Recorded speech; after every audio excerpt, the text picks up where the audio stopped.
Le jeune homme se regarda, en suivant dans son esprit le mélange de satisfaction volontaire et d'amertume qui accompagne la réalisation des plus petits projets. Chez lui, dans l'ameublement qu'il s'était composé, une figure antique ne détonnait presque pas.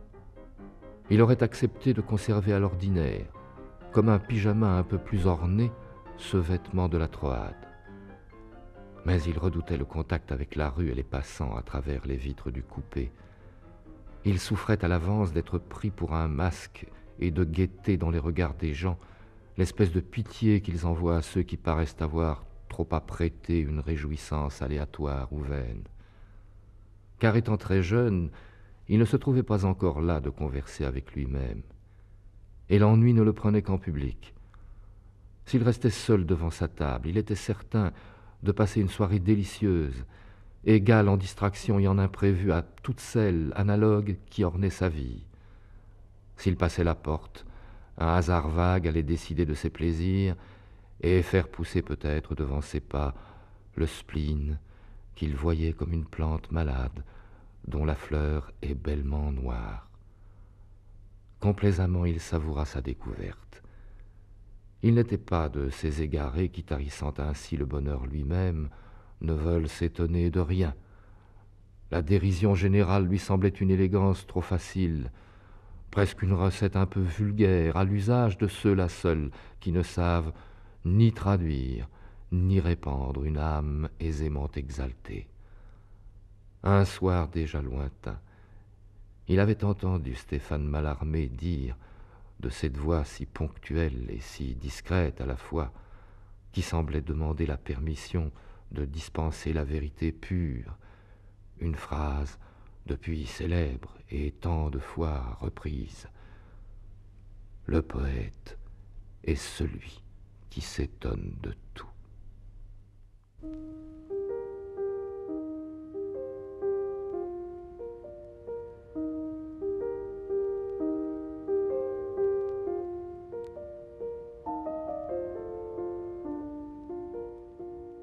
Ce jeune homme, ami de Mallarmé, et nous l'avons entendu, fort requis par le monde antique, qu'il préfère très nettement à son siècle, semble-t-il, eh bien, c'est Pierre Louys. Si j'ai choisi de consacrer aujourd'hui cette émission relecture à Pierre Louys, c'est parce que, soudain, autour de cet auteur par trop méconnu, ou connu pour des fausses raisons, des mauvaises raisons, s'est créée une société des Amis de Pierre Louys qui a son siège à Reims. Cette société des Amis de Pierre Louys publie d'une part un bulletin des Amis de Pierre Louys, et d'autre part des cahiers Pierre Louys, plus abondants et axés sur des thèmes précis. Les auditeurs qui seraient évidemment intéressés par les activités de cette société des Amis de Pierre Louys peuvent m'écrire, et bien entendu, je leur transmettrai les coordonnées de la dite société. Ceci posé, que trouve-t-on dans la librairie aujourd'hui de Pierre Louys? Différentes choses. Au livre de poche, 3 titres restent disponibles: Les chansons de Bilitis, Les aventures du roi Pozole et Aphrodite. Chez Eurédif, qui est une maison spécialisée dans les ouvrages de l'érotisme, on trouve les érotiques de Pierre Louys, à savoir Dialogue de courtisane, Manuel de civilité pour les petites filles à l'usage des maisons d'éducation, Histoire du roi Gonzalve et des 12 princesses, 3 filles de leur mère. C'est-à-dire, il me semble qu'on privilégie à ce moment-là une production de Pierre Louys qu'il n'avait pas revendiquée directement, mais nous y viendrons tout à l'heure. Il faut signaler enfin 2 livres encore disponibles, celui de Jean-Paul Goujon, qui vient de paraître par les soins justement de la Société des Amis de Pierre Louys, et qui a pour titre L'amitié de Pierre Louys et de Jean de Thinan, et du docteur Robert Fleury, qui est parmi nous, Pierre Louys et Gilbert de Voisin, une curieuse amitié. C'est un ouvrage qu'avait préfacé Pascal Pillat, qui a paru aux éditions Tête de Feuille. Je voudrais préalablement que nous ébauchions un visage de Pierre Louys. J'entends par visage un tracé biographique. Je voudrais demander au docteur Paul Ursin Dumont de débaucher pour nous cette biographie, étant donné que le docteur Dumont travaille à une biographie de Pierre-Louis, justement, ainsi d'ailleurs qu'à un ouvrage sur les manuscrits Le Grand, encore une énigme dont nous aurons à parler. Docteur Dumont. Pierre-Louis est né le 10 décembre 1870 à Gand, du fait que l'invasion allemande avait fait fuir sa famille de France, son père habitant à Dizy, où il était avocat. Il faut peut-être revenir un peu sur la généalogie, qui est tout de même intéressante. Je pense qu'il y a une chose là qui est intéressante, effectivement, enfin, moi qui m'a frappé, quand on connaît l'amour qu'avait Pierre-Louis pour Victor Hugo, c'est quand même un certain lien avec Victor Hugo, puisque son grand-père, je crois, était le beau-frère d'Abel Hugo, puisqu'il avait épousé la sœur de Julie Duvidal. C'est exact, et il n'y a pas que cela dans la généalogie de Pierre-Louis. Il y a également sa parenté avec le duc d'Abrantès, et sa parenté avec Sabatier, le docteur Sabatier, qui était le chirurgien des Invalides, le médecin de l'empereur, etc.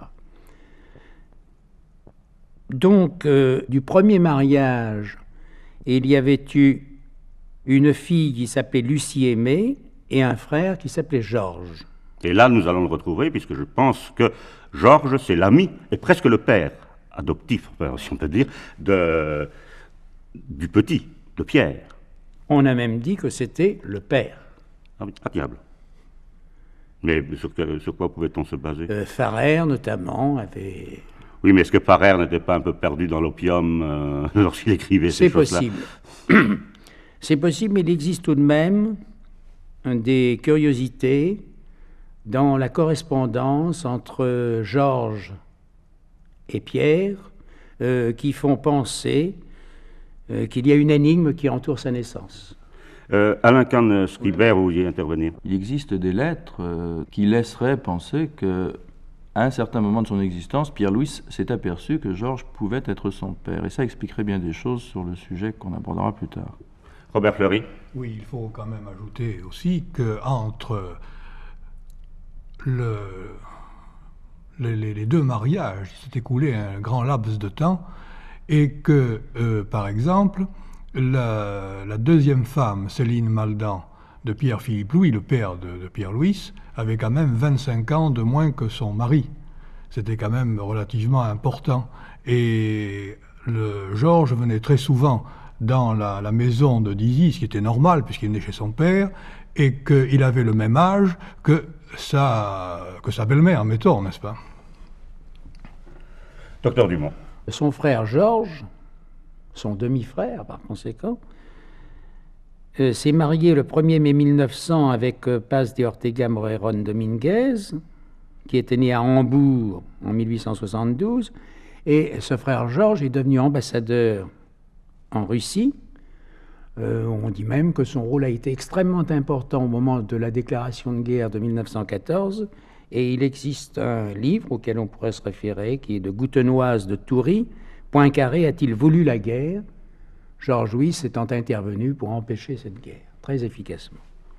Oui, docteur. Je voudrais ajouter également qu'on a publié les carnets de Georges Louis, qui donnent un éclairage, comme l'a dit le docteur Dumont, tout à fait nouveau sur cette période de l'avant-guerre. Et il faut ajouter d'ailleurs qu'il avait conservé d'excellentes relations dans les milieux tsaristes, dans les milieux de la Douma notamment, puisque sa fille se maria plus tard avec un fils Stolypine. Mais alors, au fond, Pierre-Louis est quelqu'un qui naît dans une famille, disons, aisée, dans une famille qui a une surface sociale importante. Oui, je me permets de revenir sur ce que disait tout à l'heure notre ami au sujet de cette lettre concernant une paternité possible de Georges. J'ai une question poignante depuis 10 ans sur les lèvres. Tu ne peux pas me répondre. Je ne t'en parlerai jamais, mais il faut que tu saches que je n'ai jamais cessé d'y penser. Cette lettre a été écrite en 1895 par Pierre à Georges. Alors, allons un peu plus vite, si vous voulez, docteur Dumont, puisque quand même nous devons arriver à l'écrivain. Et j'imagine à ce moment-là que Pierre-Louis fait des études on en faisait dans une famille comme la sienne. Études extrêmement poussées, tournées vers le latin et le grec surtout, à l'école alsacienne et au lycée Janson de Sailly. Il avait été le condisciple d'André Gide à l'école alsacienne. À 12 ans, il débute son journal intime. Il perd son frère Paul en 1884. Et dans ses études et dans ses écrits, commence à se manifester une attirance de plus en plus grande pour les latins et les grecs.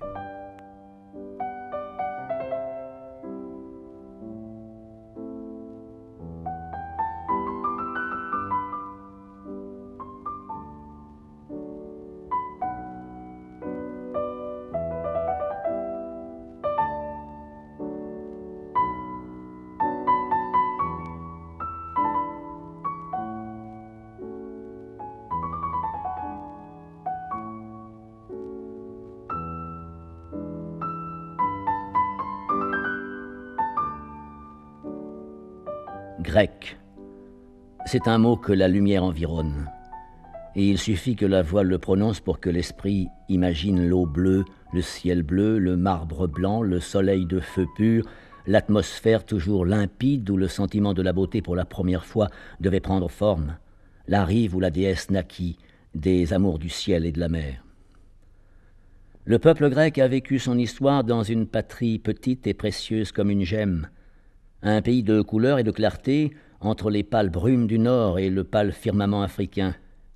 En Grèce, tout est beau par soi-même, de sorte qu'il n'y a pas de contrée où la soif de l'idéal nous entraîne moins loin de la réalité, puisque dans cet horizon calme, la matière est l'égale du rêve. Il écrit dans son journal intime ou dans ses lettres à Georges des descriptions très détaillées de Sarah Bernard, de Taine, de Renan, de Lecomte de Lille, qui sont tout à fait intéressants. Il est du reste amoureux de Sarah Bernard. Il l'a vu jouer une fois, c'est le grand amour. Ce sera du reste un épisode assez intéressant, car il la rencontrant une seconde fois, elle lui demandera d'écrire une pièce pour elle.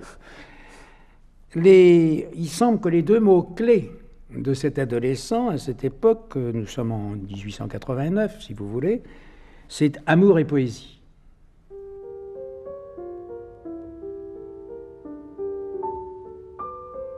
Elle tourne, elle est nue, elle est grave. Ses flancs ondulent d'ombre bleue et de sueur farouche. Dans les cheveux mouillés s'ouvre rouge la bouche et le regard se meurt entre les cils tremblants. Ses doigts caressent vers des lèvres ignorées la peau douce, la chaleur molle de ses seins. Ses coudes étendus comme sur des coussins ouvrent le baiser creux des aisselles dorées. Mais la taille ployée à la renverse tend le pur ventre, gonflé d'un souffle intermittent, et sous l'arachnéen tissu noir de sa robe, ses bras tendres, avec des gestes assoupis, ses pieds froids sur les arabesques des tapis, cherchent l'imaginaire amant qui se dérobe.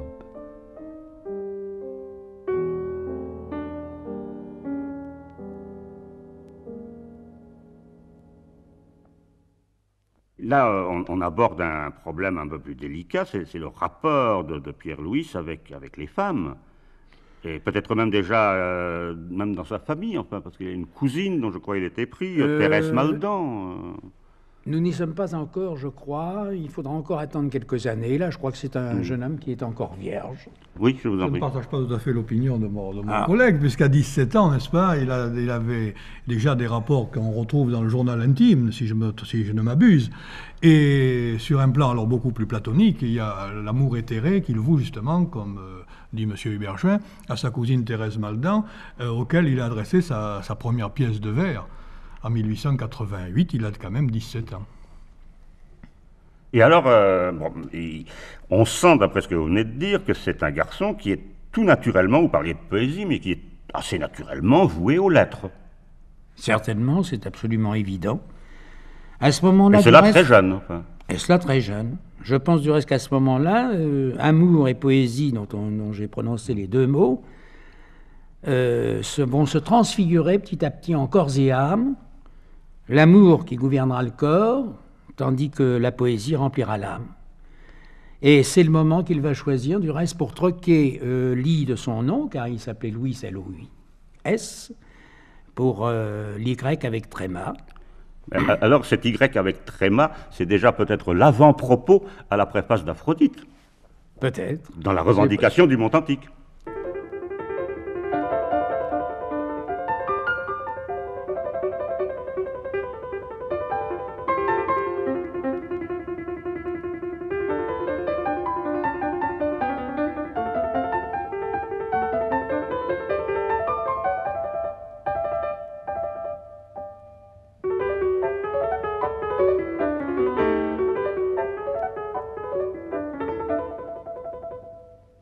C'est donc par une supercherie consciente et volontaire que les éducateurs modernes, depuis la Réforme jusqu'à l'heure actuelle, ont représenté la morale antique comme l'inspiratrice de leurs étroites vertus.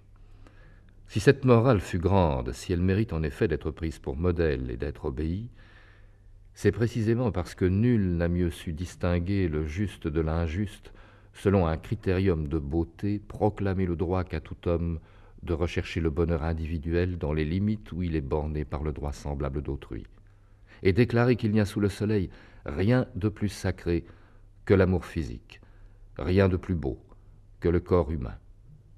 Telle était la morale du peuple qui a bâti l'Acropole, et si j'ajoute qu'elle est restée celle de tous les grands esprits, je ne ferai que constater la valeur d'un lieu commun tant il est prouvé que les intelligences supérieures d'artistes, d'écrivains, d'hommes de guerre ou d'hommes d'État n'ont jamais tenu pour illicite sa majestueuse tolérance.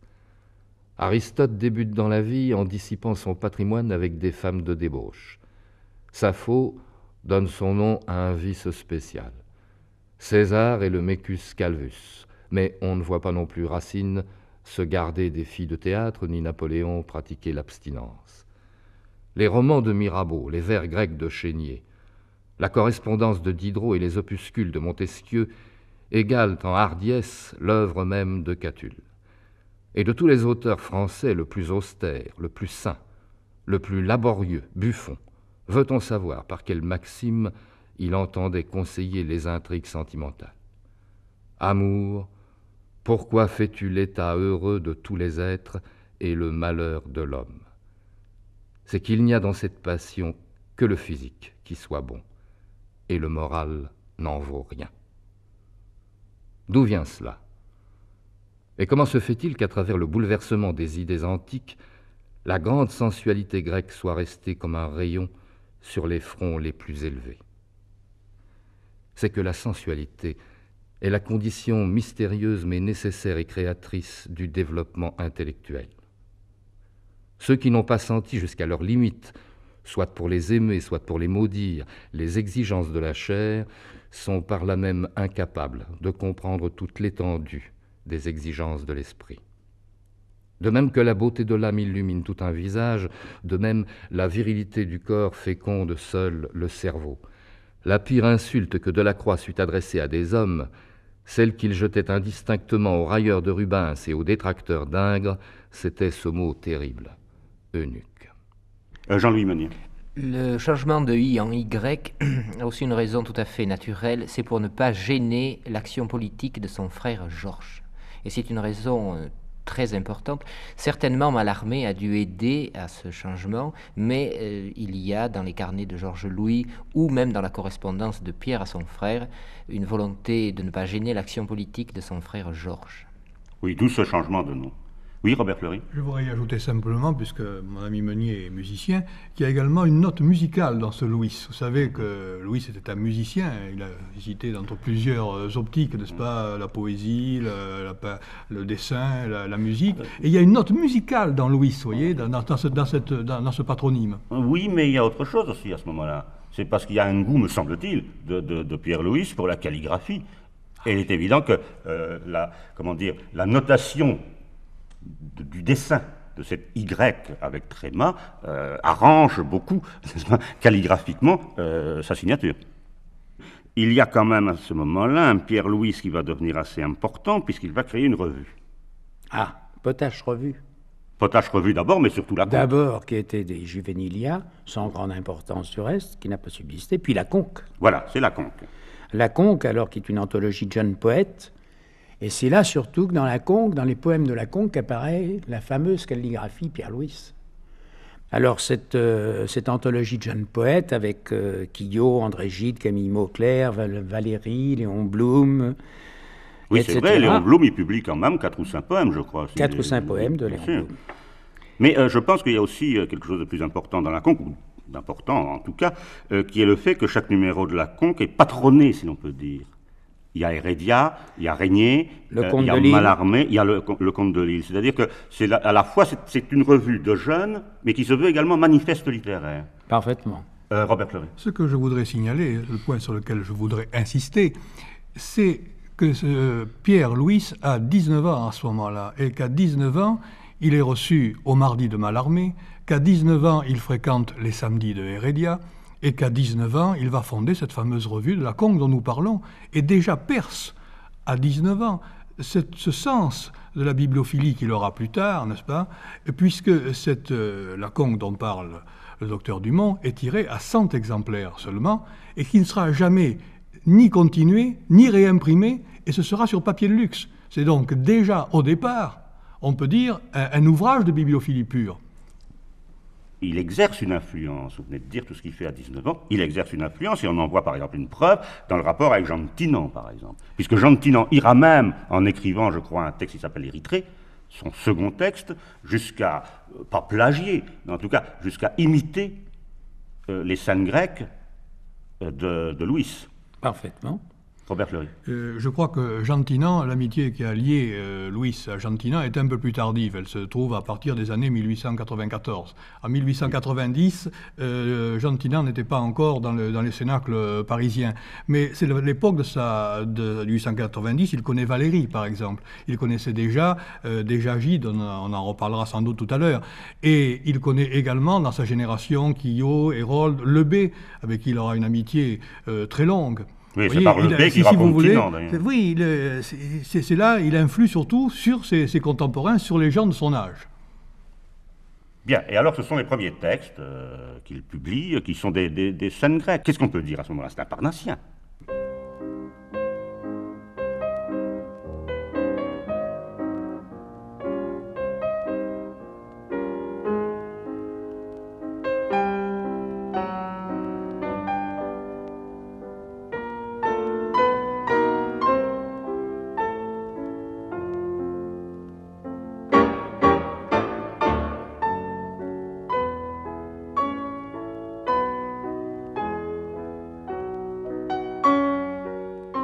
Les larmes naissaient doucement en elle, montaient à ses yeux, flottaient, débordaient, glissaient en nappes chaudes sur ses joues, inondaient sa poitrine étroite, retombaient sur ses jambes serrées.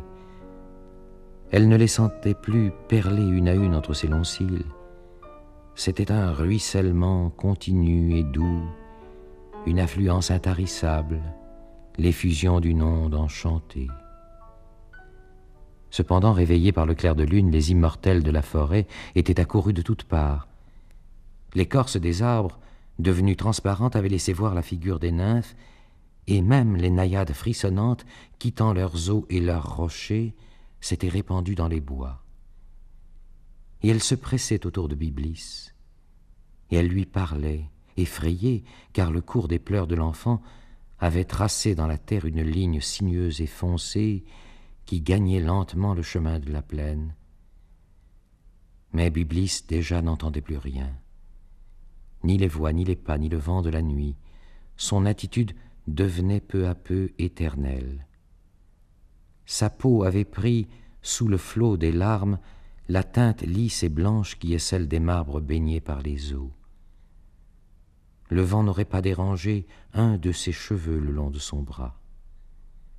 Elle se montrait en pierre pure. À peine une lueur obscurcie éclairait encore sa vision. Tout à coup, elle s'éteignit. Mais les larmes plus fraîches coulent encore de ses yeux, et c'est ainsi que Byblis fut changé en fontaine.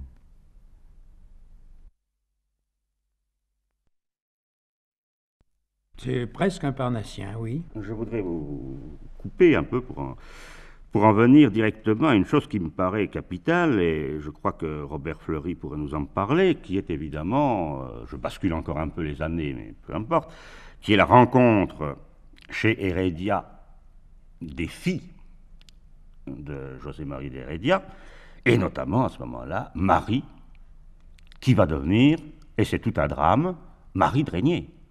Et là encore, des problèmes de paternité vont se poser. À ce moment-là, c'est lui, est-ce qu'il est le père, est-ce qu'il n'est pas le père? Enfin, il y a là quand même quelque chose de très important, d'autant qu'il y a les voyages en Algérie, d'autant qu'il y a le retour avec cet extraordinaire Zora Ben Brahim, et puis ensuite, il épouse Louise de Heredia.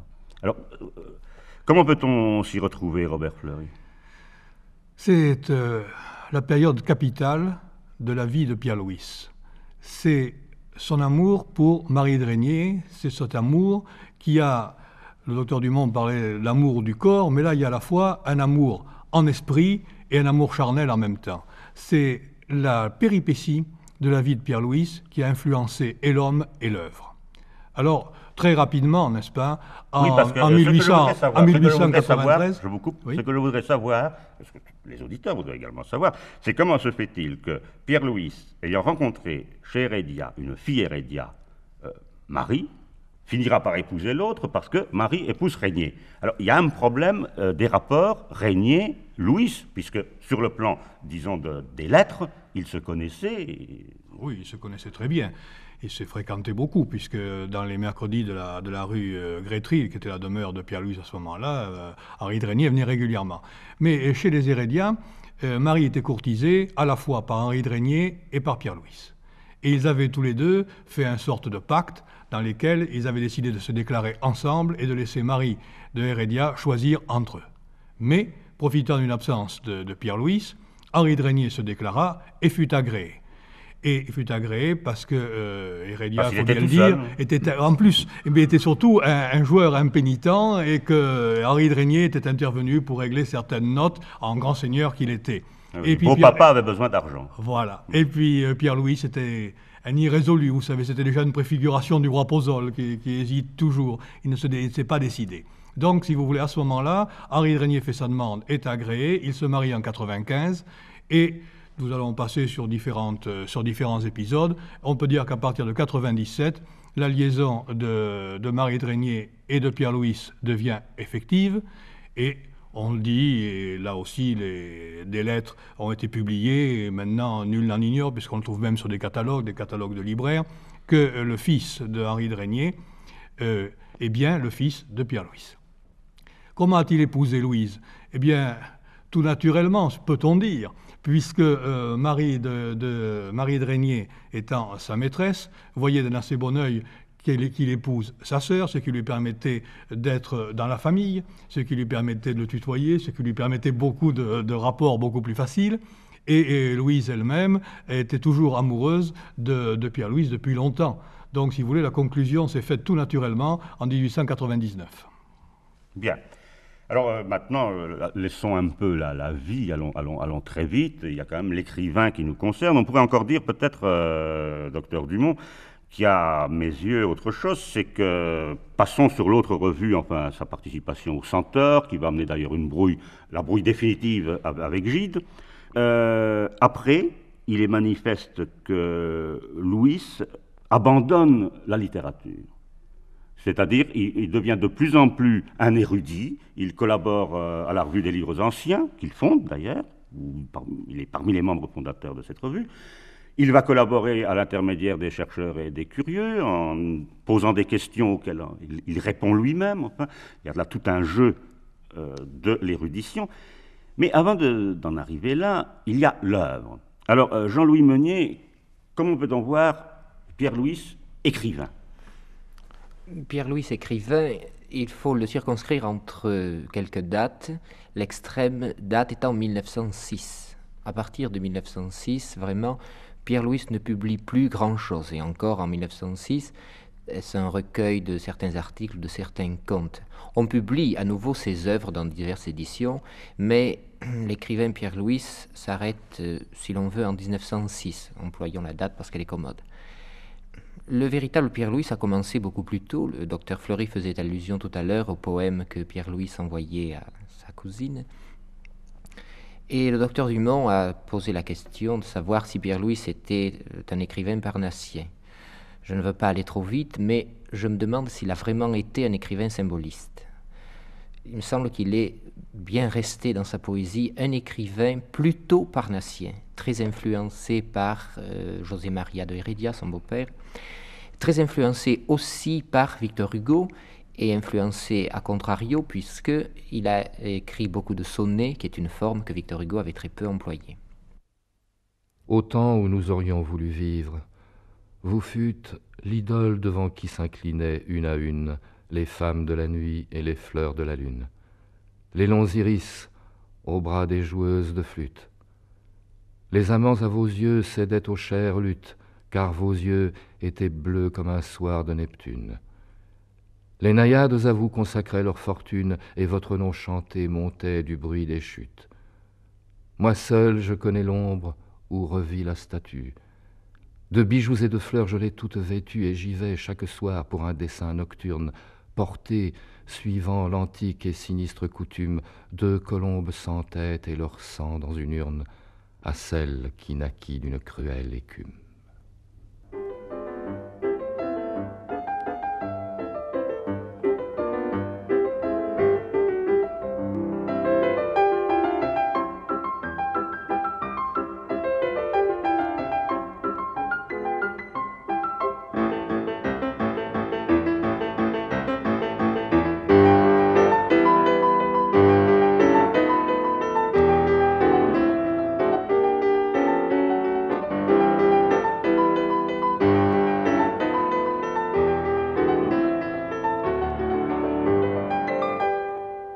L'écrivain commence par un recueil très célèbre, c'est Astarté, tiré à très peu d'exemplaires pour les amis, mais qui est quand même un grand recueil de Pierre-Louis qu'il faut pouvoir lire sous l'aspect symbolique en s'aidant de divers dictionnaires de symboles, les couleurs notamment, le bestiaire. Et c'est un recueil très influencé par Wagner. L'écrivain, donc au départ, se met sous l'aile bienveillante de Victor Hugo, de José María de Heredia, et pour tout ce qui est le symbole dans cette poésie parnassienne, sous l'aile de Wagner, qui a été un des grands inspirateurs de Pierre-Louis, ce qui a d'ailleurs entraîné le refroidissement de l'amitié avec Claude Debussy. Lorsque Pierre-Louis devient un écrivain public, car il y a là un paradoxe. Voilà quelqu'un qui évidemment adore publier à 100 exemplaires, a peur manifestement de la publication. Il a peur du commerce de la librairie, c'est vraiment quelqu'un qui hésite avant de donner les textes, qui ne veut pas les voir circuler. Il lui arrive quand même cette chose considérable, c'est qu'il publie Aphrodite, et que Aphrodite devient, on dirait aujourd'hui, un best-seller. C'est-à-dire que c'est un livre qui a un tirage, pour le temps, absolument considérable. Oui, à cause de l'article de François Coppée. Bien sûr. François Coppée a lancé Aphrodite, et Pierre-Louis... Cet article faisait pleurer Jean de Tinan, qui disait oui, « Ah, ce vieux Coppée quand même !» Oui, mais Pierre a écrit à son frère que le succès d'Aphrodite ne lui a quand même pas spécialement plu. Ah non, justement, mais ça, c'est ça le côté tout à fait paradoxal, et on se demande à ce moment-là si après 1906, jusqu'à sa mort en 1925, il n'a pas non plus refusé de publier parce qu'il ne voulait plus courir une sorte de risque qui était celui de la librairie. De la librairie, et puis Mirandola, un professeur italien, a bien montré dans son livre que Pierre-Louis était un velléitaire. Et il ne faut pas l'oublier lorsqu'on fait allusion aux publications à tirage assez confidentiel et à cette absence de succès que Pierre-Louis a toujours refusé. Je crois qu'il aimait qu'on parle de lui, qu'on sache que c'était quelqu'un, qu'il y avait un Pierre-Louis, mais il n'aimait pas spécialement être diffusé à très très grand nombre d'exemplaires. Mais il y a autre chose, c'est l'aspect canular.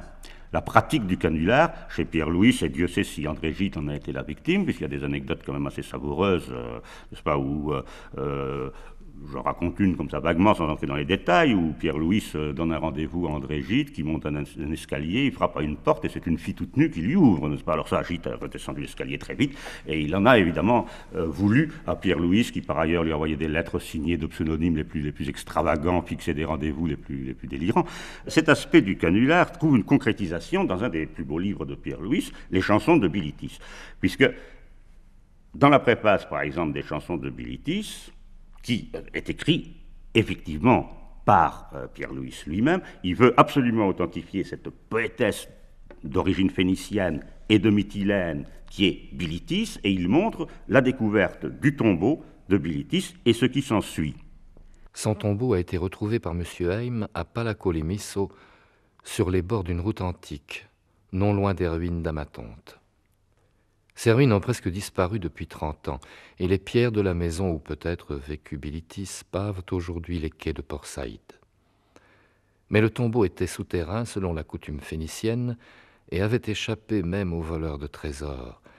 M. Heim y pénétra par un puits étroit comblé de terre, au fond duquel il rencontra une porte murée qu'il fallut démolir. Le caveau spacieux et bas, pavé de dalles de calcaire, avait 4 murs, recouverts par des plaques d'amphibolite noire, où étaient gravées en capitale primitive toutes les chansons qu'on va lire, à part les 3 épitaphes qui décoraient le sarcophage. C'était là que reposait l'ami de Mnasidika dans un grand cercueil en terre cuite, sous un couvercle modelé par un statuaire délicat qui avait figuré dans l'argile le visage de la morte. Les cheveux étaient peints en noir, les yeux à demi fermés et prolongés au crayon comme si elle eût été vivante, et la joue à peine attendrie par un sourire léger qui naissait des lignes de la bouche. Rien ne dira jamais ce qu'étaient ses lèvres, à la fois nettes et rebordées, molles et fines, unies l'une à l'autre, et comme enivrée de se joindre. Quand on ouvrit la tombe, elle apparut dans l'état où une main pieuse l'avait rangée 24 siècles auparavant. Des fioles de parfum pendaient aux chevilles de terre, et l'une d'elles, après si longtemps, était encore embaumée. Le miroir d'argent poli où Bilitis s'était vu, le stylet qui avait traîné le fard bleu sur ses paupières, furent retrouvés à leur place. Une petite Astarté nue, relique à jamais précieuse, veillait toujours sur le squelette orné de tous ses bijoux d'or et blanc comme une branche de neige, mais si doux et si fragile qu'au moment où on l'effleura, il se confondit en poussière.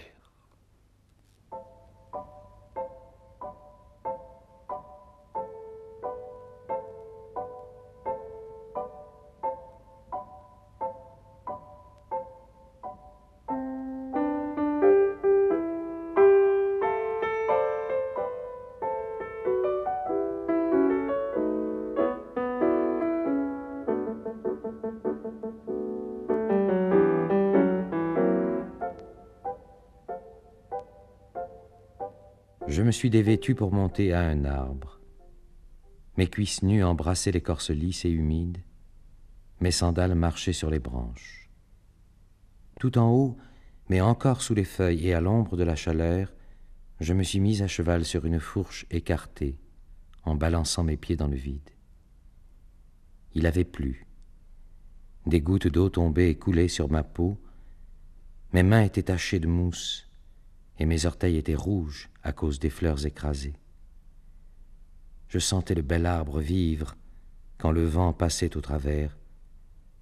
Alors je serrais mes jambes davantage et j'appliquais mes lèvres ouvertes sur la nuque chevelue d'un rameau.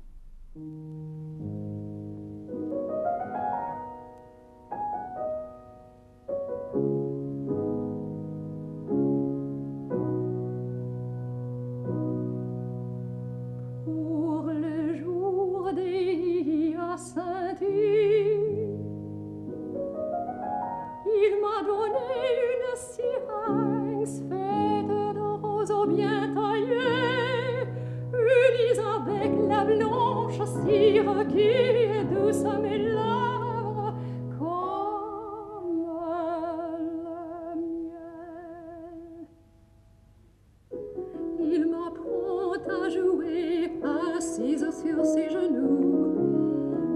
et je suis un peu tremblante. Il en joue après moi si doucement que je l'entends à peine.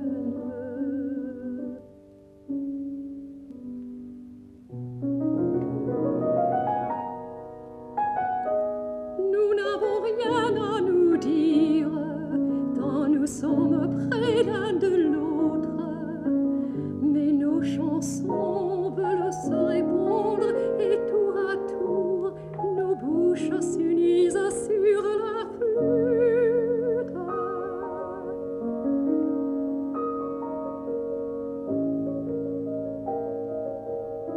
Il est tard. Voici le chant de grenouille verte qui commence avec la nuit.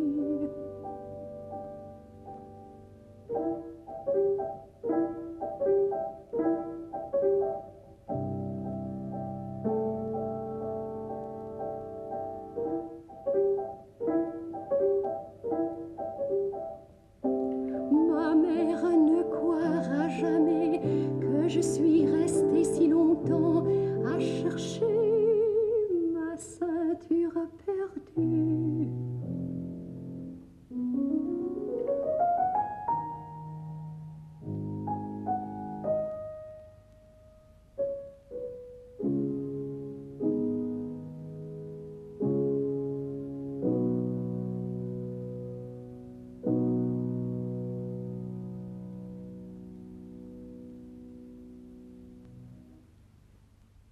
Les chansons de Bilitis, d'abord, on y croit.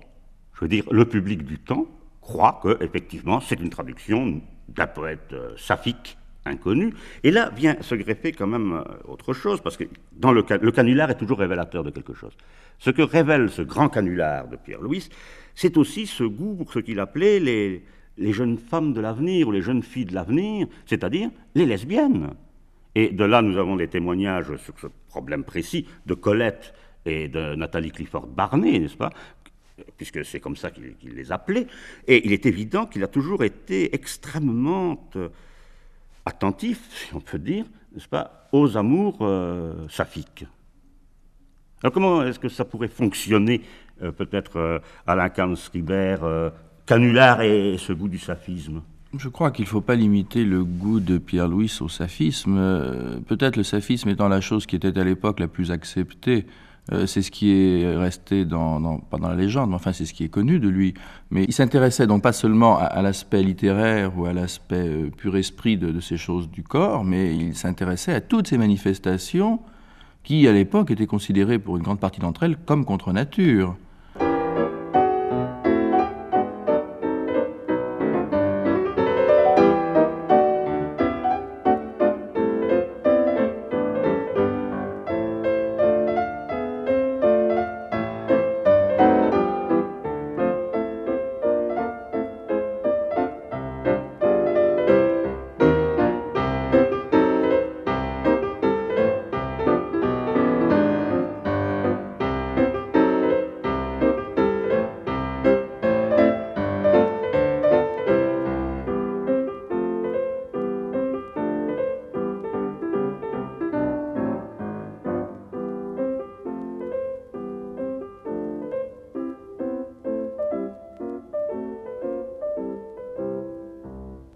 Il y a quelque chose de charmant dans l'union de deux jeunes femmes, à la condition qu'elles veuillent bien rester féminines toutes les deux, garder leur longue chevelure, découvrir leurs seins et ne pas s'affubler d'instruments postiches, comme si, par une inconséquence, elles enviaient le sexe grossier qu'elles méprisent si joliment.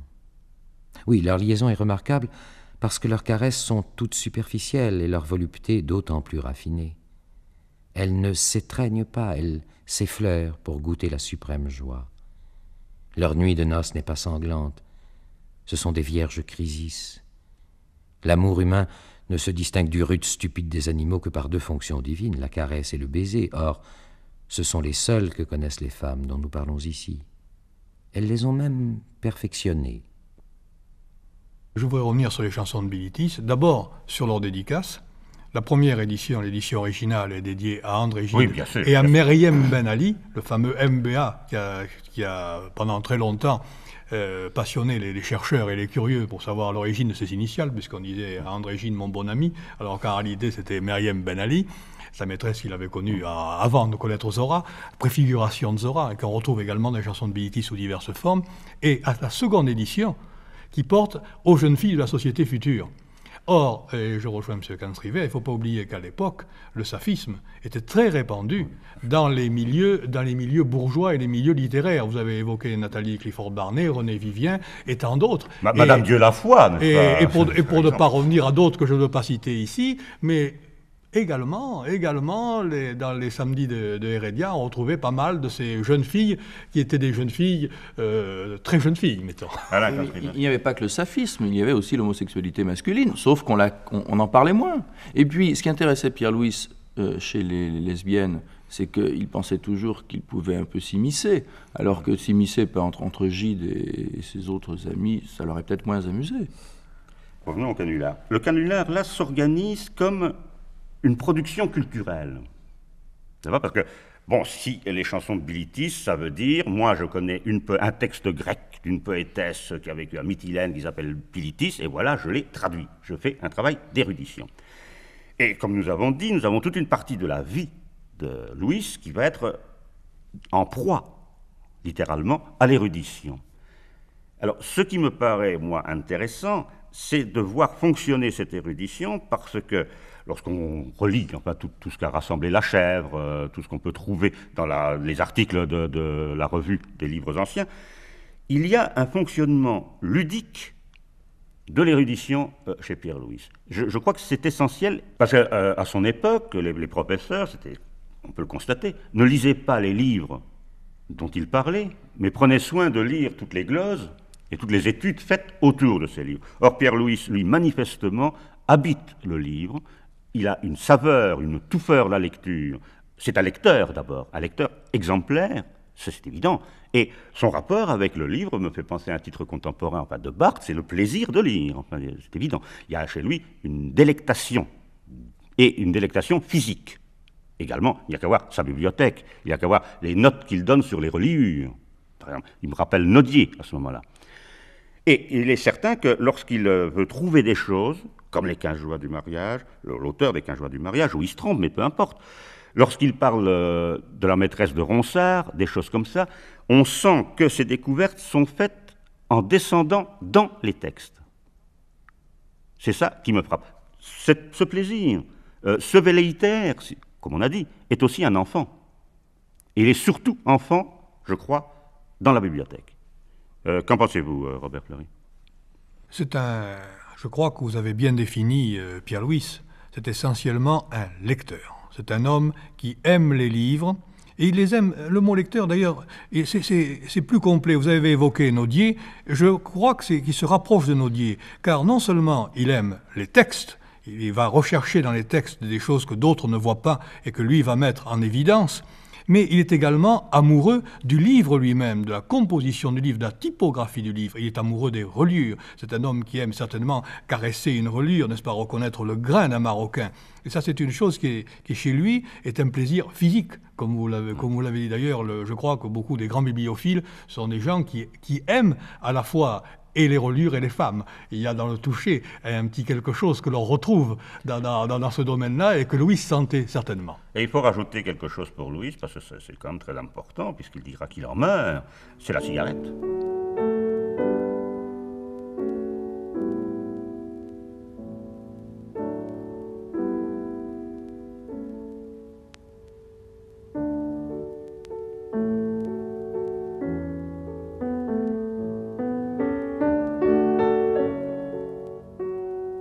L'important est d'avoir toujours une cigarette à la main. Il faut envelopper les objets d'une nuée céleste et fine qui baigne les lumières et les ombres, efface les angles matériels et, par un sortilège parfumé, impose à l'esprit qui s'agite un équilibre variable d'où il puisse tomber dans le songe.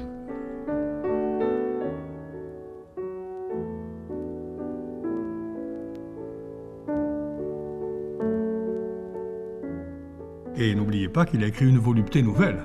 Oui. Ce petit conte, n'est-ce pas, dans lequel la courtisane qui revient lui dit « Mais vous n'avez rien trouvé depuis 2000 ans », sauf à la fin où Pierre-Louis lui offre une cigarette et que, à ce moment-là, elle se retire pour savourer ce plaisir nouveau, cette volupté nouvelle. Puisque nous en sommes là, une histoire de courtisane, essayons de voir clair dans cette production érotique, entre guillemets, de Pierre-Louis. Il y a quelque chose là de frappant, c'est qu'il est incontestable que plusieurs des textes que nous connaissons sont effectivement de Louis, comme Trois filles de leur mère, puisque nous avons eu des exemplaires qui sont la reproduction d'un manuscrit. Bien. Il y en a d'autres qui, quand même, ne sont pas aussi évidemment de sa main. Il faut bien voir que Pierre-Louis n'a pas publié de son vivant le moindre texte érotique, c'est quand il a été diminué, il faut bien dire qu'il était aveugle, qu'il s'est passé là des choses, mon Dieu, combien terribles dans la dispersion de sa bibliothèque, qu'après sa mort, bien sûr, il y a eu une diaspora, pourrait-on dire, sur ces 7 tonnes de manuscrits, de notes, de brouillons, d'accumulations, de recherches qu'il laissait, et tout d'un coup, on a vu paraître, chez des gens pas toujours très scrupuleux, c'est peut-être ça qui nous met la puce à l'oreille, ces fameuses érotiques de Pierre-Louis. Alain Kanz-Ribert, je pense que vous, ces œuvres érotiques vous intéressent beaucoup. Beaucoup, bien sûr. Mais j'avais... Ce que vous venez de dire a évoqué chez moi plusieurs choses. D'abord, il faut savoir que la plus grande partie des textes érotiques de Pierre-Louis qui ont été publiés sont des textes de jeunesse. Car Meunier disait qu'après 1906, il n'avait plus écrit. Il n'a plus écrit ni pour le public, ni pour son propre plaisir. C'est assez amusant, quand on trouve les manuscrits érotiques, de voir qu'ils sont tous datés, et qu'ils sont datés d'une période qui va entre 89 et au plus tard 1902-1903, et rarement plus tard. Par ailleurs, quand on met en doute l'authenticité des livres connus de Pierre-Louis, c'est bien sûr facile, mais d'une part, on retrouve maintenant les manuscrits qui ont permis de publier ces livres, et surtout quand l'on sait que, non pas à la mort de Pierre-Louis, mais quelques années plus tard, quand sa femme s'était remariée avec son dernier secrétaire, qu'ils ont eu quelques difficultés d'argent, enfin sa femme, c'est sa dernière femme, c'était pas Louise de Hérédia dont on vient de parler, après avoir dispersé les 7 tonnes dont vous parlez de notes officielles, si on peut dire, ou tout du moins d'ouvrages littéraires, ils ont dispersé 800 kilos de manuscrits érotiques.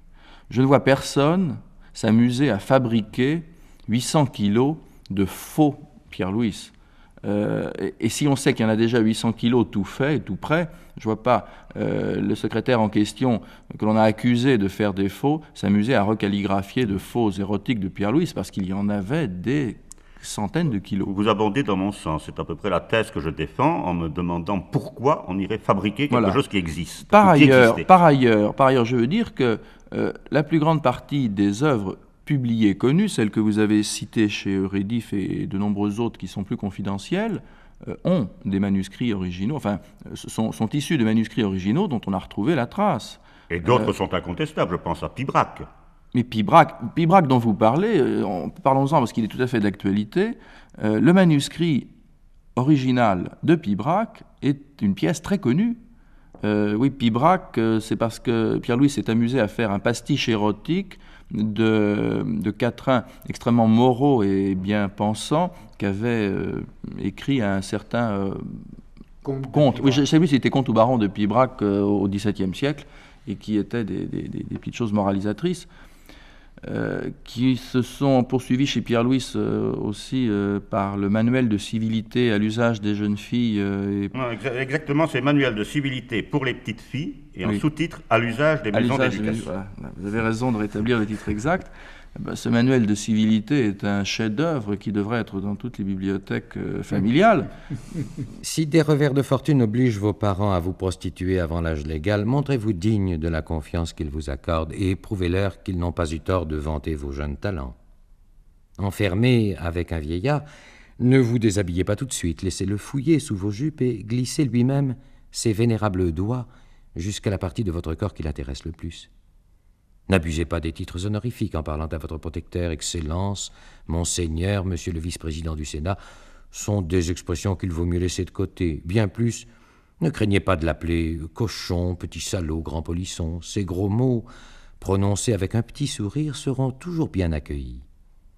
Dans toutes circonstances, tourner le dos à un vieillard est une attitude considérée comme impolie. Cependant, une petite fille nue qui présente ses fesses à un vieux marcheur est sûre de n'être pas grondée.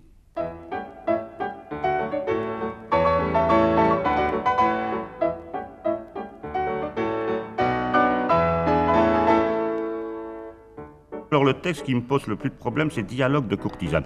Non pas parce que Dialogue de courtisane est encore un livre, alors sous le manteau, vraiment, et dont le thème central et même unique est le saphisme, mais c'est aussi parce que là, on atteint à une vulgarité du langage moderne.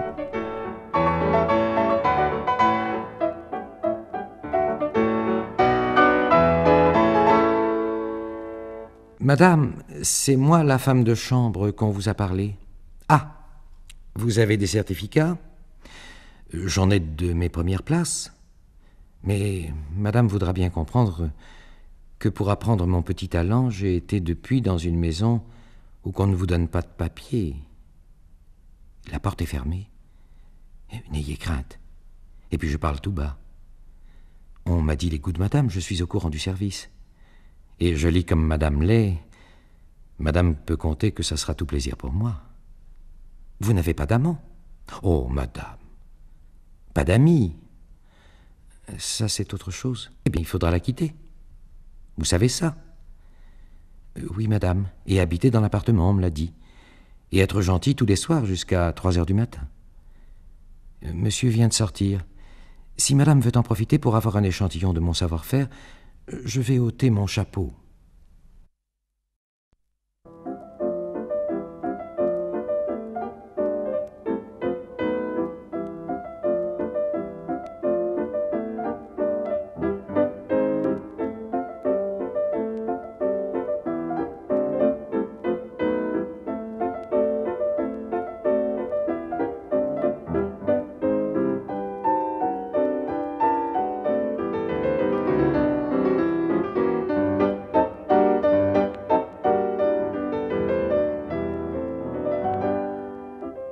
C'est un monsieur qui est très érudit. La Grèce, c'est bon pour le public, mais il existe aussi les petites courtisanes qu'il voyait tous les jours. Une fois qu'il n'était plus avec Louise de Hérédia, il a connu, au sens biblique du terme pour revenir au classique, il a connu des dizaines de filles, et il est évident qu'il les entendait parler. Cela dit, il avait dû les connaître avant, puisque ses œuvres sont antérieures à tout ça. Et c'est pour ça qu'il traverse « Penses-tu réussir » de son ami Jean de Tinan, dont il est un des héros manifestement, c'est l'ami de Raoul de Valonges, et d'ailleurs Jean de Tinan lui attribue une blennorragie qui n'était que de son fait à lui, Jean de Tinan. Enfin, il s'en est expliqué, Jean de Tinan, d'ailleurs, en disant il fallait bien que je la donne à quelqu'un. Bon, quant à l'origine du dialogue des courtisanes dont vous parlez, je vous laisserai la parole, l'édition originale de ce texte a été faite, comme celle de Trois filles de leur mère, en facsimilé de l'écriture de Pierre Louis. Alors, je pense que c'est une preuve irréfutable. Là aussi, 2 exemplaires en figurent dans la collection de Michel Simon. Françoise, où est ma fille? Dans sa chambre, madame. Comment, elle est déjà montée pour faire ses devoirs? Oh non, madame. Mademoiselle est montée se branler parce qu'elle a vu par la fenêtre un jeune homme qui lui a tapé dans l'œil. Oh, la chère petite, tout le portrait de sa mère.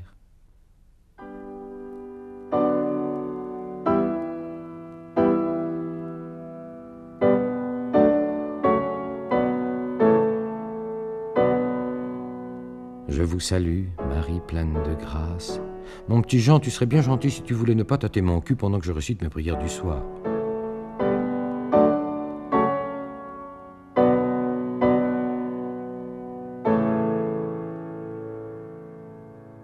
Il faut quand même dire que Pierre Louis pratiquement a fait pour les femmes, comme il faisait pour sa bibliothèque, il faisait des fiches. Et sur chaque femme qu'il avait connue, il faisait une fiche avec toutes ses qualités, avec ce qu'elle pouvait présenter comme avantage, comme technique, etc. Et le plus souvent, il joignait une photo. C'est passé récemment en vente dans une bibliothèque, et c'est quand même assez curieux parce que là, il y a quand même plus de 700 femmes qui sont ainsi cataloguées, et avec toutes leurs spécialités, mettons. Oui, mais alors je crois qu'il y a aussi une part d'imagination dans les fiches en question que j'avais vues également. Et Pierre-Louis était un maniaque de la fiche, car de la fiche ou du catalogue ou du dictionnaire. Mais tout ça dans sa jeunesse. Et pendant que vous parliez tout à l'heure, je regardais 2 pièces que j'ai apportées. Une qui s'appelle Glossaire érotique, qu'il a écrit en 3 jours au pied du Vénusberg, donc pendant l'un de ces séminaires wagnériens auxquels il assistait en été, dans lequel il fait un catalogue en écrivant en haut de chacune des pages de cet important ouvrage qui fait au moins 350 pages, pas ouvrage, mais important... catalogue, encore une fois. Non, mais quand il est vierge, c'est pas un catalogue, c'est un gros cahier. C'est un gros cahier de 300 ou 400 pages, où de son écriture manuscrite, il écrit dans l'ordre alphabétique ce qu'il appelait son vocabulaire érotique. Ça commence par ablution, ce qui est déjà très significatif, car pour lui, l'érotisme, c'est pas seulement les mots crus, mais c'est l'ablution, avant ou après, abreuvé, abondant, et ça se termine 300 ou 400 pages plus loin par tribadi, tribade, je ne sais pas quoi. Ce qui est amusant, pour revenir à ce que disait Meunier, c'est que on voit là comment Pierre-Louis est velléitaire, car les premières pages sont très remplies, et à partir de la lettre D, il n'y a plus rien. Il n'y a plus que les titres. Alors cet ouvrage doit être un glossaire, et il y a la traduction de chaque terme en français, en italien, en allemand, en grec quelquefois, en anglais. Ça montre déjà quand il avait 20 ans, il connaissait au moins parfaitement bien 4 ou 5 langues. Docteur Dumont, vous vouliez intervenir. Ce souci de fichier, de classification, moi ne m'étonne absolument pas, car pour les gens de notre génération, comme de celle du docteur Fleury, les gens qui faisaient latin-grec à l'époque comme baccalauréat, avaient un souci de classification absolument remarquable, et c'est eux qui avaient certainement l'esprit le plus mathématique qui soit. Mais dites-moi, voilà encore un point commun avec Nodier.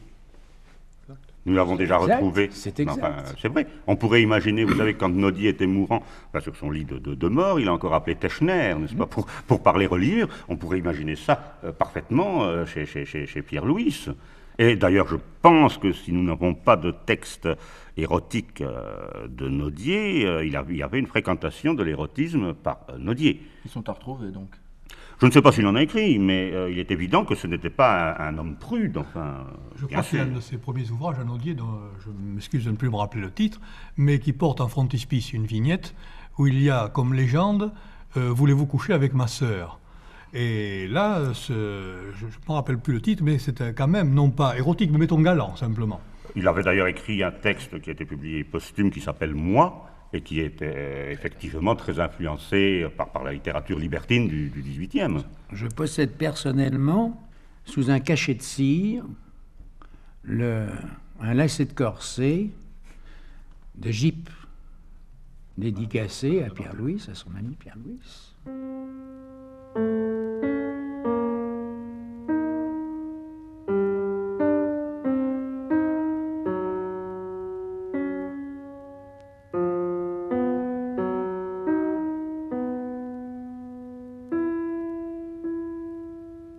Il m'a dit, « Cette nuit, j'ai rêvé, j'avais ta chevelure autour de mon cou. J'avais tes cheveux comme un collier noir autour de ma nuque et sur ma poitrine. Je les caressais et c'étaient les miens. Et nous étions liés pour toujours ainsi, par la même chevelure, la bouche sur la bouche, ainsi que 2 lauriers n'ont souvent qu'une racine. Et peu à peu, il m'a semblé, tant nos membres étaient confondus, que je devenais toi-même, ou que tu entrais en moi comme mon songe. »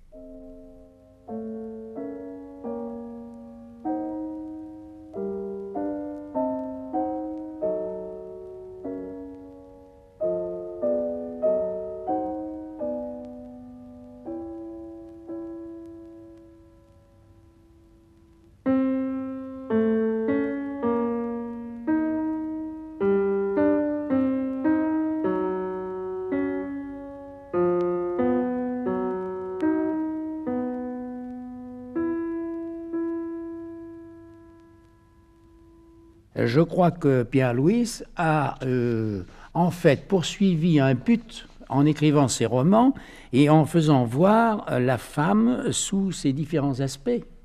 Par exemple, Bilitis, si vous voulez, c'est la femme tout entière, c'est le tableau de la femme, incarnation de la beauté. Le Aphrodite, celui du problème psychologique de la femme, tour à tour esclave et... Mais s'il n'y a pas autre chose, docteur Dumont, dans les romans de Pierre-Louis, il me semble qu'il y a là comme une revendication morale. C'est curieux de parler de morale à propos de Pierre-Louis, mais une revendication morale qui, d'ailleurs, sont les fameux préceptes du roi Posol, n'est-ce pas? Fais ce qu'il te plaît, jusqu'au moment où tu empêches l'autre de faire ce qui lui plaît. Et il dit, ce n'est appliqué nulle part. Or, La femme et le pantin, par exemple, j'oubliais tout à l'heure dans la bibliographie de signaler que ça vient de reparaître chez Albin Michel, donc c'est une très bonne chose. Et pour Aphrodite, par exemple, il existe quand même, et là nous retrouvons quand même un lien avec l'érotisme, il existe quand même une version, enfin la version que nous connaissons est une version amputée d'un chapitre, puisqu'il existe de nombreux chapitres érotiques. Mais un a été publié dans les années 27-28, mais il en existe plusieurs. Jean-Louis Meunier. J'ai eu entre les mains un manuscrit de toute la version d'Aphrodite sous une forme très très érotique. Il me semble que l'œuvre publiée de Pierre-Louis et la manie des catalogues et des fiches, c'est une double médecine. Lorsqu'il publie ses ouvrages, soit ses ouvrages de poésie ou ses romans, c'est au fond assez moral. Remarquez bien, on parle du corps de la femme, tout au plus par le ton du sexe, sans employer un autre mot, mais souvent de la partie, disons, supérieure du corps de la femme. Alors, c'était une médecine, il écrivait pour le public, car ce serait quand même publié, des textes relativement moraux. Et puis pour lui-même, comme une sorte de défoulement, il écrivait tous ces textes érotiques. C'était certainement un monsieur partagé entre le désir de paraître quelqu'un d'assez moral, il était quand même le gendre de Hérédia, il était l'amant de Marie de Régnier, c'était tout de même une situation enviable.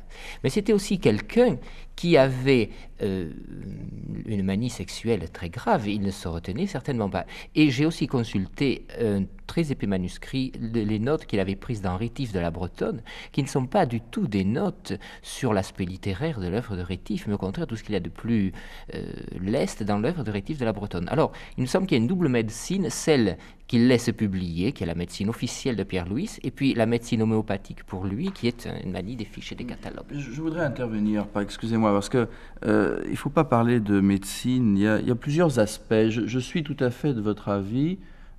Chaque œuvre littéraire importante chez Pierre-Louis a un parallèle érotique. Je crois qu'on peut faire un parallèle entre Les Trois Filles et La Femme et le Pantin, qu'il y a l'histoire du roi Gonzalve qui fait le pendant avec les aventures du roi Posol. Oui, c'est ça.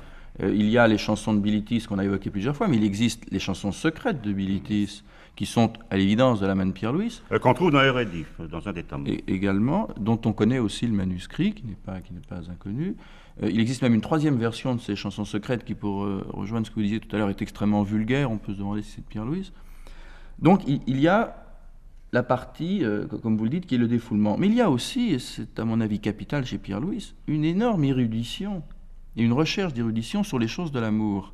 Quand vous parlez des notes qu'il fait, des passages libres de Rétif, ça n'est qu'une petite partie des recherches également qu'il a faites, car si vous avez peut-être vu ça une fois, il existe une collection de 12 gros volumes qui sont également des cahiers de 200 pages, dans lesquels il s'amusait à recopier tous les passages libres de tout ce qu'il lisait.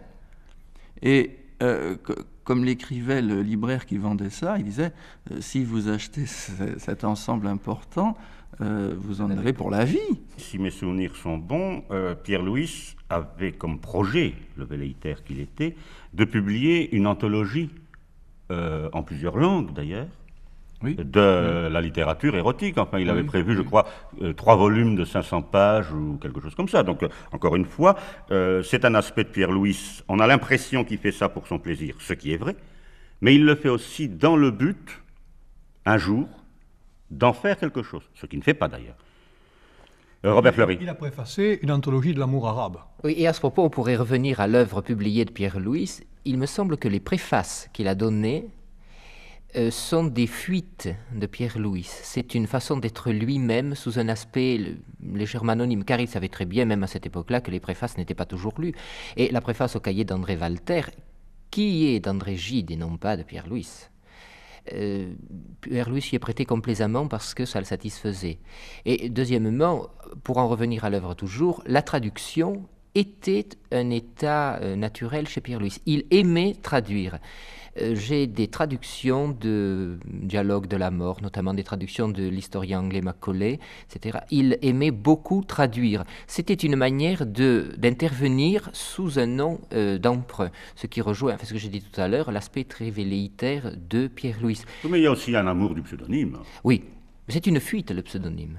C'est un masque, en tout cas. C'est un masque. Je crois que dans l'amour de la traduction, il y a aussi la recherche de tous les aspects d'une même chose, car un concept ne se disant pas de la même manière dans différentes langues de peuples voisins peut signifier beaucoup si on trouve des parentés. Il recherchait énormément.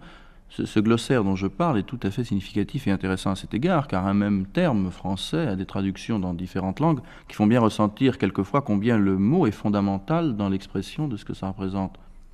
Et c'était cette recherche-là très fondamentale chez Pierre-Louis. Je crois que si le CNRS avait existé, il en eût été un des membres importants. Les plus assidus. Mais ceci dit, ne nous égarons pas trop et n'oublions pas quand même que si cette émission Relecture est consacrée à Pierre-Louis, c'est aussi que Pierre-Louis est un grand écrivain. Purement et simplement, enfin, je veux dire, nous avons heureusement montré différents aspects de son activité, y compris son activité amoureuse, mais il reste, je pense que vous serez tous d'accord avec moi, un des grands maîtres de la langue française à une époque précise, et que cette maîtrise de la langue a peut-être été, dans le siècle, la marque apportée par Pierre-Louis, vu son influence sur ses pairs, c'est-à-dire sur les écrivains de son âge dans leur début. Je pense à Valéry, je pense même à Gide, je pense à Tinan et à d'autres. Il faudrait quand même évoquer les rapports entre Pierre-Louis et Paul Valéry et regretter, moi c'est un des grands regrets que j'ai toujours formulé, que la correspondance ne soit pas encore publiée. Madame de Lucy, qui est conservateur à la Bibliothèque nationale, a publié un très important travail sur la genèse de la Jeune Parc. Eh bien, à la genèse de la Jeune Parc, il faudrait un ouvrage qui s'appelle La genèse du Per Vigilium Mortis. Car lorsque Pierre-Louis corrigeait le texte, enfin corriger, c'est un bien grand mot, si au fond il y a des corrections que Valéry a parfaitement admises. Lorsque Valéry écrivait La Jeune Parc et la soumettait à Pierre-Louis, Pierre-Louis retravaillait son Per Vigilium et l'influence de Valéry y est. Ce sont des rapports qui n'ont pas été très bien étudiés, mais qui sont fondamentaux pour la connaissance et de Valéry et de Pierre-Louis. Il y a un autre problème chez Pierre-Louis, qui est évidemment le fait, très curieux pour moi, n'est-ce pas, c'est qu'il était persuadé de mourir jeune. Il était persuadé de mourir jeune, et du coup s'est mis à brûler la chandelle par les deux bouts, si on peut dire, et l'héritage que lui avait laissé son père, il l'a dilapidé assez rapidement, et après il a eu beaucoup de rapports avec son frère Georges, justement, pour régler des problèmes financiers de plus en plus épineux, et d'ailleurs qui ont parfois trouvé des solutions, elles aussi, malgré tout étranges, la vente globale de sa bibliothèque à un monsieur qui finalement le paye avec énormément de retard, et finalement cette bibliothèque sera quand même vendue, enfin, Alain Kanz-Ribert, ce problème financier... Ce problème financier était que l'héritage qu'il a reçu ne devait pas être très considérable, car... Monsieur Fleury me dit que si, oui, peut-être était-il considérable. Toujours est-il qu'il l'a dilapidé très vite. Il ne brûlait pas seulement la chandelle par les deux bouts, il l'a coupée en deux pour en avoir 4. Et quand il a commencé à publier Bilitis, il se faisait avancer des sommes considérables. Il s'est d'ailleurs toujours fait avancer des sommes importantes par ses éditeurs, de telle manière que ses héritiers ont dû refuser de son héritage à sa mort, et ce sont les éditeurs qui ont fini par se rembourser sur les droits des dettes très très importantes que Pierre-Louis avait à leur égard. Et Pierre-Louis, oui. Je m'excuse de couper, mais il faut dire aussi qu'il a pas mal renfloué beau-papa de Heredia. Ah oui, enfin on le dit. Dont la fortune était très chancelante. Surtout Régnier, beaucoup plus que Louis. Et Régnier plus que Louis. Oui, Robert Fleury. Je voudrais préciser à M. Kanz-Ribert, en 1892, Pierre-Louis a 21 ans, son père est mort quelques années avant, et il touche donc sa part d'héritage. Alors sa part d'héritage, qui était donnée par le notaire Dubois, son ami de sa famille, était de 100 000 francs or, plus des titres. Ça représenterait approximativement de 30 à 50 millions d'anciens francs, en gros, en se basant sur la date, n'est-ce pas? Or, en 1895, il dit à son frère, il ne me reste plus rien de l'héritage paternel. Donc, si vous voulez, voilà un homme qui, en 3 ans, a dépensé à raison de 10 millions anciens par an. C'est pas très difficile à faire. C'est pas très difficile, mais enfin, faut-il encore le faire. Il avait divisé ce qui lui restait à vivre, sa fortune, en un nombre d'années qui lui restait à vivre. Il se basait sur le fait qu'il allait être tuberculeux. Oui. Sa mère était morte de tuberculose, son frère était mort de tuberculose, et dans sa famille, on mourait beaucoup de tuberculose, et lui-même avait, je crois, je me tourne vers mon confrère le docteur Dumont, je crois que c'est un emphysème, n'est-ce pas, qui a été pris malheureusement par un médecin pour les premières atteintes de la phtisie. Moyennant quoi, il s'est donné ce temps de 3 ans pour dilapider l'héritage paternel, ce qu'il a fait dans les meilleures conditions que l'on pouvait faire à l'époque. Pierre-Louis présente encore tellement d'aspects mal connus ou totalement inconnus que nous avons encore, ou plus exactement que vous, messieurs de la Société des Amis de Pierre-Louis, avez encore beaucoup de pain sur la planche. Il y a autre chose chez Pierre-Louis, et je voudrais en terminer par cela. Il y a chez Pierre-Louis une exigence d'écrivain qui est assez extraordinaire et dont il me semble que la trace nous est révélée par le dernier texte de caractère littéraire qu'il ait publié, une petite plaquette d'une dizaine de pages, et qui s'appelle « Poétique ».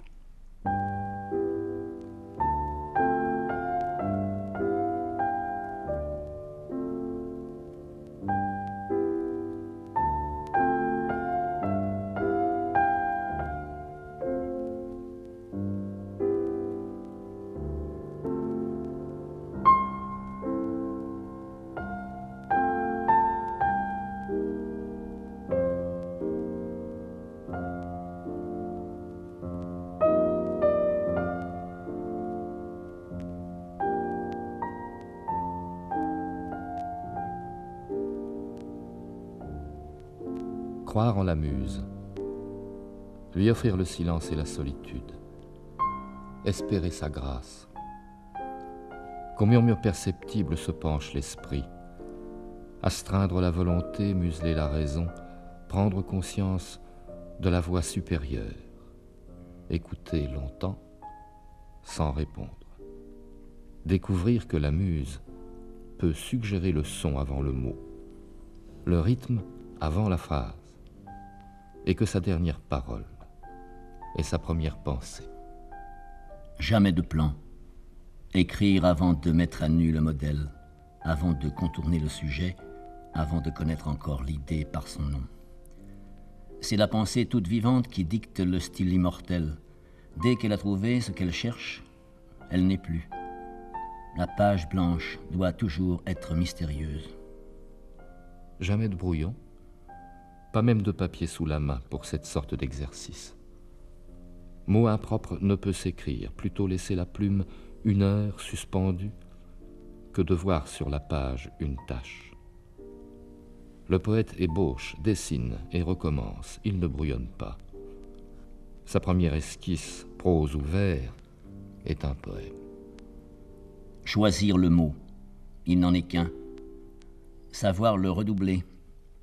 Le synonyme n'est qu'un pis-aller misérable pour le poète qui gouverne du point et qui retient ou qui déchaîne cette foudre, la répétition. Mépriser les épithètes, pas trop. Perdre un jour de loisir à pister la vraie pour la vertu qu'elle a dégorgé les fausses. Démuseler la raison qui joue à la course de l'adjectif, puis d'un geste, ici pour le sanglier, la chasse du verbe. Placer le mot, c'est écrire. Le plus pur est-il le plus humble, méconnu sous une loque usée, premier secret du style, ensorceler une loque. À la juste place où elle tourbillonne et colore tout à coup sa métamorphose. Apprendre seul comme on étouffe la voyelle criarde entre 2 sons sourds. Comment un coup flasque devient sec et teinte. Comment on fait retentir le fer doux qui tremblerait mal, n'était le marteau qui le reforge. Comment la perfide négation est ruse, nuance ou retour de flamme, et qu'au lieu d'effacer l'image, elle l'imprime. Surveiller la croissance normale de l'ossature, qui doit être invisiblement robuste et fine, oubliée qu'on la nomme syntaxe. Mais tout d'abord, suivre le rythme qui palpite avec le cœur de l'idée, règle fondamentale du vers et de la prose et de la musique. Scander la prose. Une page bien écrite est celle dont on ne saurait enlever une syllabe sans fausser la mesure de la phrase. Faire bondir le rythme par l'air, par l'aile, par les doubles consonnes qui vibrent, qui sifflent. Le rompre et l'abattre au souffle d'une muette, s'il faut qu'il retombe ou qu'il rebondisse. Plus vif que la muette est lit qui se délivre de la cinérèse, brille et fuit. Ponctué entre les mots d'angle, percevoir que le rythme n'est pas seul touché, mais que d'obscures sonorités s'éclairent si la plume tardive insinue avec tact une virgule. La trouvaille est poésie. Coup de génie par excellence que le pressentiment d'Alexandre, le coup d'épée. Ainsi, vers et style se résolvent. La rhétorique du mouvement, science naturelle, principe révolutionnaire, tranche les cordes grammaticales et grave la parole future. C'est la liberté des muses premières que d'élever leurs bras blancs, qui brandissent des tropes, de se faire passage à travers l'école et de sceller une trace en terre vierge. Mais, apprentis sorciers, gardez-vous des forces. Aux imprudents, l'ellipse casse. Rien de plus leste que la syllèpse, ni de pire escalade que la gradation. Peintres, poètes ou musiciens, tout art émane de l'hypallage, alternant où l'idée prend forme et d'où la matière prend vie. À l'aurore, quand la tâche est faite, comprendre, accomplir. Ne fermez les yeux que sous l'espoir du songe, murmure suprême de la voix intérieure. Désormais, sur le manuscrit, sur le livre, à travers le siècle et jusqu'à la tombe, scrupule, mais prudence de la retouche. Vers ou prose, les poèmes sont des créatures, et qui vivent, qui respirent, qui sont pleines d'organes, qui mourraient d'un mot coupé. Créatures plus qu'humaines, filles peut-être éternelles de l'esprit qu'elles dépassent, enfantées, mais non préconçues. Et les simples qui voient ces filles inespérées naître à l'extrémité d'une plume peuvent un soir les meurtrir ou les changer en cendres, s'ils n'ont pas cru qu'elles naissaient pour toujours. Poète, évangéliste d'une déesse intime, transfigurez-vous par la nuit. Écrivez à l'écart, signez, rentrez dans l'ombre. Le verbe seul est illustre. Fermez vous-même à la gloire la porte de votre maison. Silence autour de l'homme, solitude, fierté. Mais la fierté, jurez qu'elle vous est chère. Jurez qu'elle est incorruptible, qu'elle vous arme pour jamais contre la misère, l'amour et la mort, que vous n'écrirez pas un vers sans le lui donner en garde avec le respect de votre œuvre, et qu'elle grandit, comme votre joie de la lire, lorsque le rayonnement fraternel des arts fulgure des quatre horizons. Rose de la lumière humaine, ou flamme, flamèche, phosphorescence, éclair, fumerole et splendeur, tout est sacré.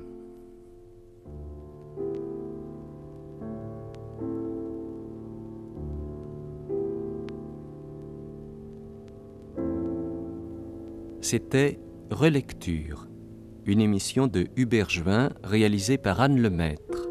Aujourd'hui, Pierre Louis, avec la participation du docteur Dumont, de Robert Fleury, Alain Kahn-Sribert et Jean-Louis Meunier. Lecteurs Jean Negroni, Pierre Michael et Maurice Bourbon. Chef opérateur du son Robert Altabert. Collaboration technique Philippe Paluot. Assistante de production Cécile Tranvan. Réalisation Anne Lemaître.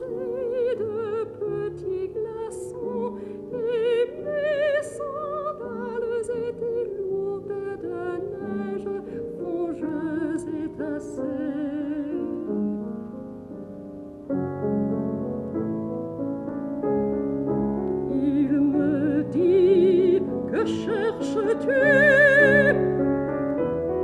Je suis la trace du satyre, ces petits pas fauchos alternent comme des trous dans un manteau blanc. Il me dit, les satyres sont morts. Les satyres et les nymphes aussi, depuis 30 ans, il n'a pas fait un hiver aussi terrible. La trace que tu vois est celle d'un bouc.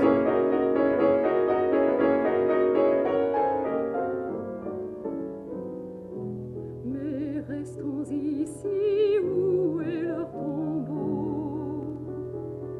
Et avec le feu de sa eau, il casse la glace de la source où jadis riaient les naïades.